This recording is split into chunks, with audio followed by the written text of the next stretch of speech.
हरियाणा के गुरुग्राम में tennis player Radhika Yadav murder case में पुलिस लगातार जांच कर रही है। पुलिस ने 3 लोगों के बयान इस मामले में दर्ज किए हैं। इसमें आरोपी पिता दीपक यादव, चाचा कुलदीप यादव और बेटी की मां मंजू यादव घटना के दौरान घर पर मौजूद थे। गुरुग्राम पुलिस के प्रवक्ता संदीप सिंह ने बताया कि आरोपी को शुक्रवार को कोर्ट में पेश किया गया और वहां से 1 दिन के रिमांड पर भेजा गया।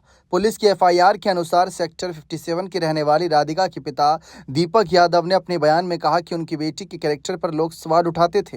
हालांकि मां ने इस बयान का खंडन किया। वहीं चाचा कुलदीप यादव ने कहा कि उन्हें शक है कि पिता ने ही भतीजी की हत्या की। पुलिस की एफआईआर के अनुसार वारदात के समय घर में केवल 3 लोग मौजूद थे। राधिका का भाई धीरज घटना के दौरान घर पर नहीं था। वो प्रॉपर्टी डीलर का काम करता है और अपने दफ्तर गया हुआ था। घटना के बाद पुलिस ने मौके पर मौजूद मां मंजू यादव से लिखित बयान लेने की कोशिश की, लेकिन उन्होंने लिखित बयान देने से इनकार कर दिया। मौखिक रूप से उन्होंने बताया कि उन्हें तेज बुखार था और वे अपने कमरे में थीं। उन्होंने ये भी कहा कि उन्हें नहीं पता कि उनके पति ने राधिका की हत्या क्यों की, जबकि राधिका का चरित्र बिल्कुल ठीक था। राधिका को अस्पताल लेकर जाने वाले उसके चाचा कुलदीप से पुलिस ने बयान दर्ज किए, जिसमें उन्होंने घटना के बाद की स्थिति का विवरण दिया। इस मामले में पुलिस ने 103 एक बीएनएस 27(3) और आर्म्स एक्ट में केस दर्ज किया।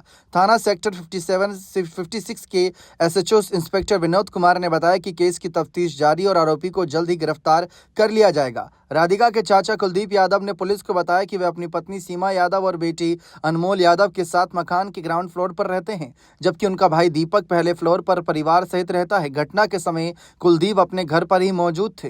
उन्होंने बताया कि सुबह अचानक उन्हें धमाके जैसी तेज आवाज सुनाई दी। जब वे ऊपर पहुंचे तो देखा कि उनकी भतीजी राधिका रसोई में खून से लथपथ पड़ी थी और रिवॉल्वर ड्राइंग रूम में पड़ा था। उनके बेटे पीयूष यादव ने भी ऊपर आकर हालत देखे। वे तुरंत राधिका को लेकर निजी अस्पताल सेक्टर 56 ले गए, जहां डॉक्टरों ने राधिका को मृत घोषित कर दिया। कुलदीप यादव ने बताया कि राधिका एक कुशल टेनिस खिलाड़ी थी और कई ट्रॉफियां जीत चुकी थी। वे हाल ही में कंधे की चोट के चलते खेल से दूर थी और अपनी टेनिस एकेडमी चला रही थी।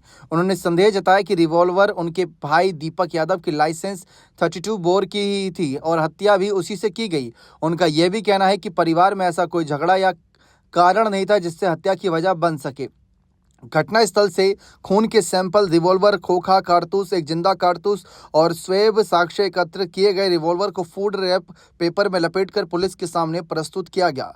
अब इस मामले पर आगे की जानकारी सामने आ रही है। आरोपी पिता दीपक यादव ने पूछताछ में कबूल किया है कि उन्होंने ही अपनी बेटी राधिका की हत्या की। उन्होंने बताया कि राधिका टेनिस की नेशनल खिलाड़ी थी और हाल ही में उसने अपने टेनिस अकादमी शुरू की थी। खेल छोड़ने के बाद वह बच्चों को कोचिंग देती थी। दीपक ने बताया कि जब वह गाँव गजीराबाद में दूध लेने जाता तो लोग उसे ताना देते थे कि वह अपनी बेटी की कमाई खा रहा है। इससे मानसिक रूप से काफी परेशान था। कुछ लोगों की ओर से बेटी के चरित्र पर भी टिप्पणी की गई, जिससे उसकी सामाजिक प्रतिष्ठा को ठेस पहुंची। उन्होंने राधिका से अकादमी बंद करने को कहा, लेकिन इसने इनकार कर दिया।